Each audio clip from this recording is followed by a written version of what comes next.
Hey y'all! Today I'm showing y'all how to make a gooey, warm, cookie crusted crumble peach cobbler. It's going to be so good. So stick around and make sure you hit the subscribe button. I'll show you exactly how to do it.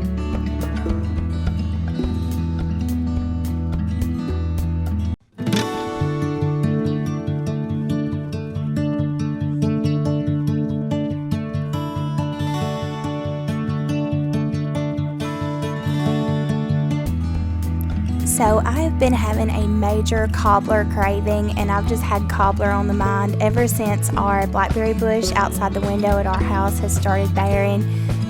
The vines of that bush have just been hanging with blackberries all summer long, and I haven't gotten around to making a blackberry cobbler yet, but my granny sent me some peaches that she had got from our local sheriff's department. They did a fundraiser, and they just looked so good. They were just the juiciest, most yummy peaches I've ever seen. So I thought they would be perfect to do some kind of ooey gooey delicious crumble with. And I kind of toyed around with the idea of making some kind of cobbler cookie that you could hold in your hand. And I looked around for some ideas on that on Pinterest, but then I just decided that I wanted a good old-fashioned cobbler in a casserole dish, you know, the classic.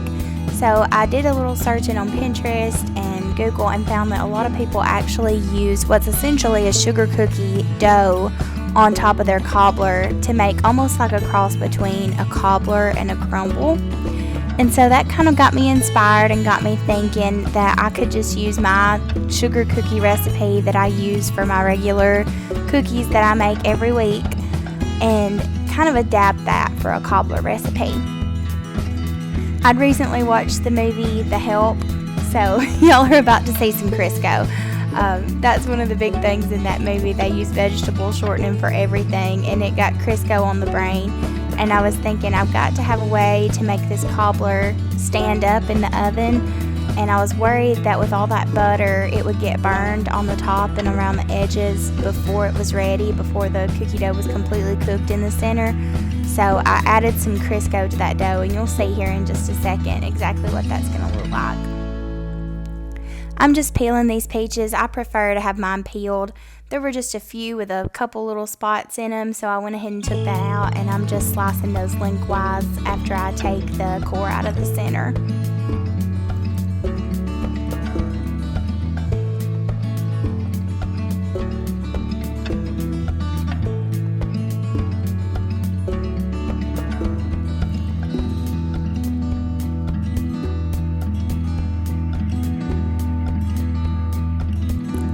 If you'd like to download the recipe for this cobbler, I've got that in the description below, the exact recipe, and I've also got a link to the blog post on my blog, Sarah Grace Cookie Company, where you can go and download that recipe. If you'd like my regular cookie dough recipe, that way you can make regular rollout sugar cookies, which is what I'm normally making when I use this recipe, then you can also go to sarahgracecookieco.com, and I'll link that in the description below. But that's where you can find my regular sugar cookie recipe and icing recipe that you can download.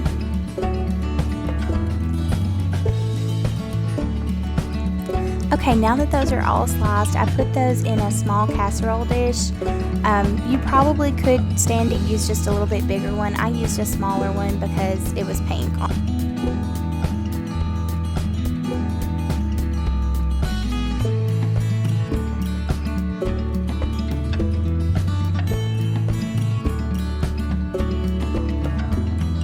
I'm also adding 2 teaspoons of cornstarch. That's going to help the sugar and the juices from the peaches kind of gel together and form that filling.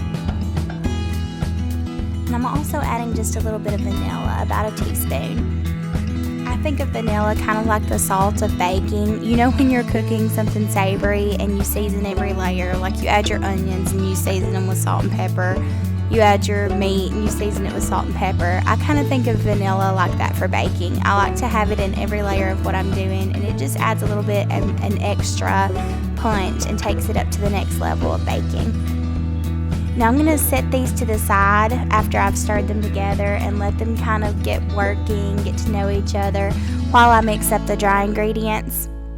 Now, I'm going to go ahead and show the dry ingredients, but off camera, I've went ahead and put a 1/4 of a pound of softened butter and a 1/4 of a pound of softened Crisco into the bowl of a stand mixer, along with a 1/2 cup of granulated sugar, and it's creaming. So the whole time that I am working on these dry ingredients, I've got my stand mixer going off to the side, working on that and getting those nice and creamed together.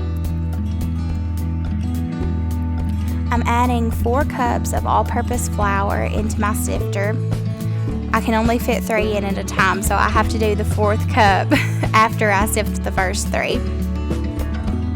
But in total, there are 4 cups of all-purpose flour. And I like to sift on a piece of parchment paper so that I don't have to do as many dishes, because dishes stink. I'm also adding a 1/3 cup of cornstarch. Again, that just kind of helps the dough stay together and firm up a little bit.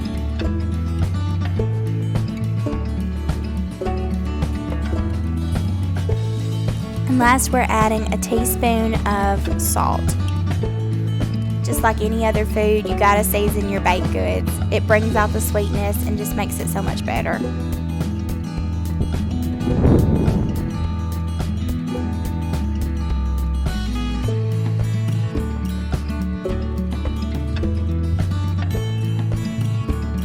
Okay, now I'll show you the progress that we've made in our stand mixer. I'm going to set those dry ingredients to the side until we need them.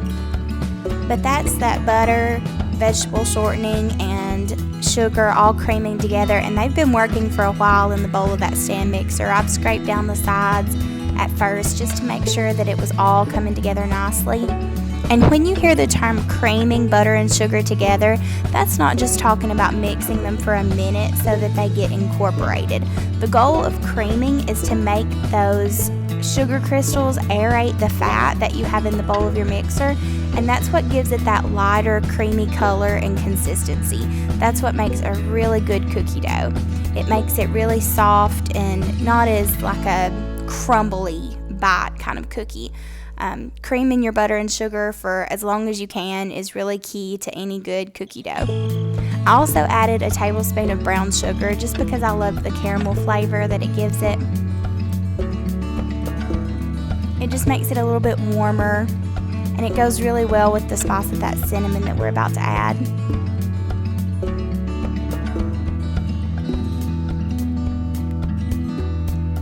I'm adding 2 eggs, one at a time. And just let those kind of get incorporated into your wet ingredients when you add them. I crack my eggs into a separate bowl just because I want to make sure we don't deal with any kind of shells, and we want to make sure that none of our eggs are bad. I'm going to scrape down the sides of this bowl just to make sure that everything comes together and gets fully incorporated before we add our dry ingredients. I should also tell you that I use extra large eggs. If you can't find extra large eggs at your supermarket, you can just use 3 large or 3 medium eggs. It should work just fine. My supermarket, the local Piggly Wiggly, sells extra large eggs, and I love them. They're perfect for baking.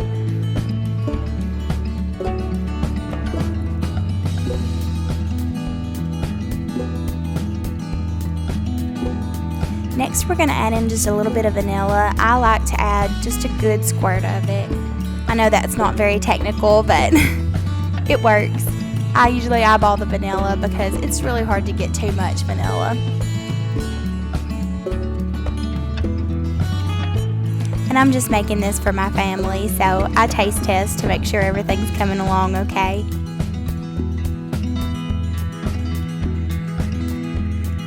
I'm adding about a teaspoon of ground cinnamon. I just eyeballed that too. I like a lot of cinnamon, so I just throw a bunch in there. I probably could have sifted that in with the dry ingredients and got it to disperse a little more evenly, but to be honest, I forgot, and it did just fine being mixed in with the wet. I'm adding about a cup of dry ingredients to 2 cups at a time, just so that it kind of has a chance to incorporate together and you don't have that huge cloud of flour puffing up over you.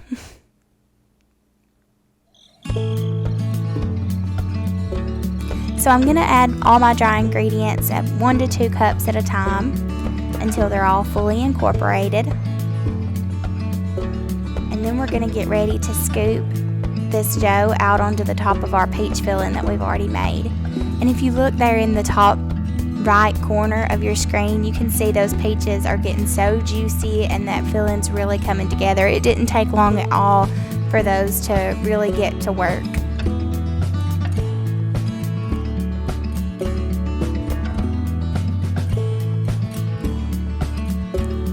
Now I'm taking a small ice cream scoop. I think this one is the 2-inch ice cream scoop, and I'm just taking a scoop of cookie dough and placing that on top of my peach filling.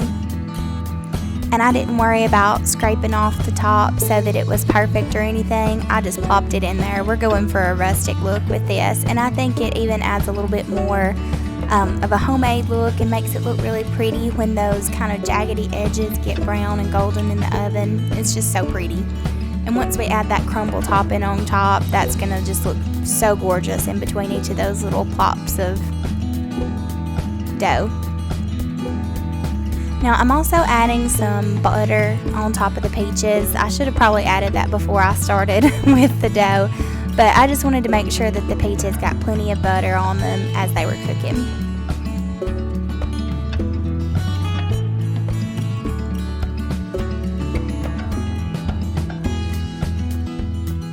And after I get the butter on the peaches, I'm just going to continue adding dough on top until it's completely covered.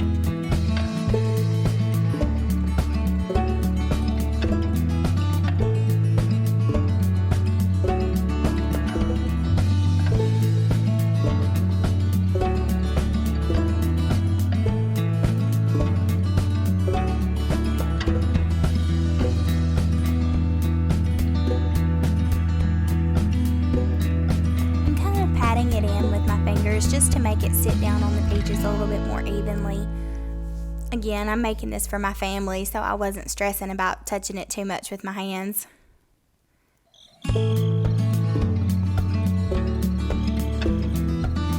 Now, as I'm scooping this, I want to make sure that I'm leaving about 1/4 cup of dough in the pan. That's what our crumble is going to be made out of, is the dough that's left in the bowl of the stand mixer when we get done putting the dough topping on the cobbler. That's kind of a shortcut way of doing a crumble, but it works really well. Okay, so our cobbler is all topped up and ready to go. We're going to set that to the side, and now we're going to work on our crumble topping with the leftover dough that's in the bottom of the bowl. That might be more like 1/2 cup, anywhere from 1/4 to 1/2 cup, just enough to kind of give you something to work with.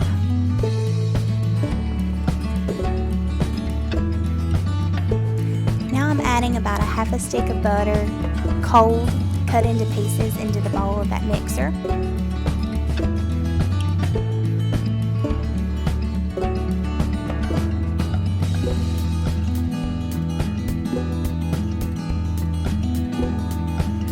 So I've added 1/4 cup of all-purpose flour to that butter.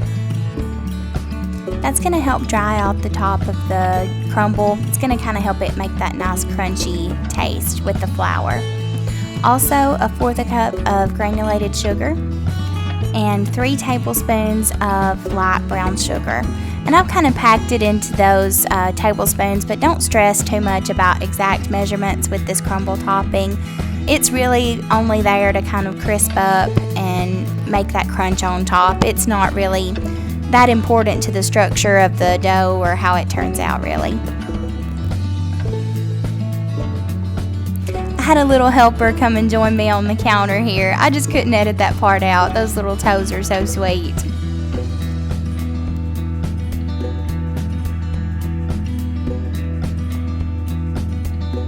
So I'm using my mixer to combine these ingredients and to kind of break up the butter. I turned it up on high so that I could kind of get the butter into smaller pieces. We're looking for about pea-sized pieces here with the butter. Don't stress about making it exact or anything. This isn't like a pie dough where it has to be perfectly pea-sized or anything like that to get the right consistency. Make sure you're scraping down the sides here. That way you can make sure you're getting all of that dough incorporated together.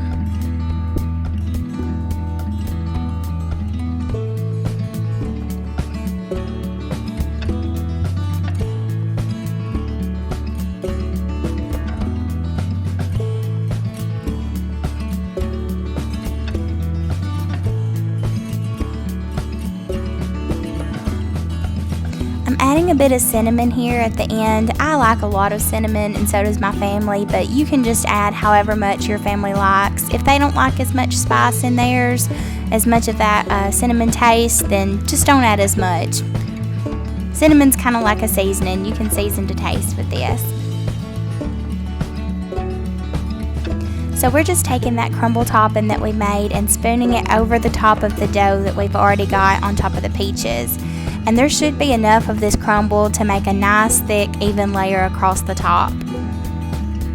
All that butter is going to melt and it's going to form a delicious crust on top of that cobbler.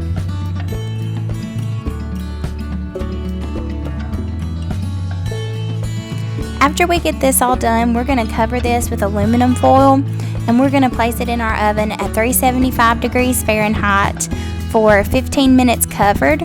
Then you'll take it out and remove that foil and it'll bake for an additional 15 minutes uncovered. And that'll get that nice crisp top, and it'll still let all the dough underneath get good and finished without being too doughy or soft.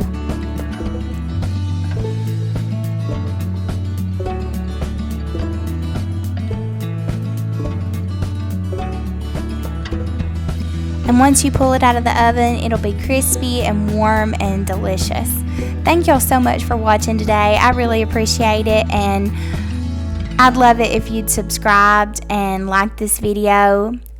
If you click the notification bell, you'll be notified each time I post a new video, and I post lots of videos, usually on Tuesdays, of recipes, baking, cookie decorating especially. Thank you so much. Have a great day. Bye-bye.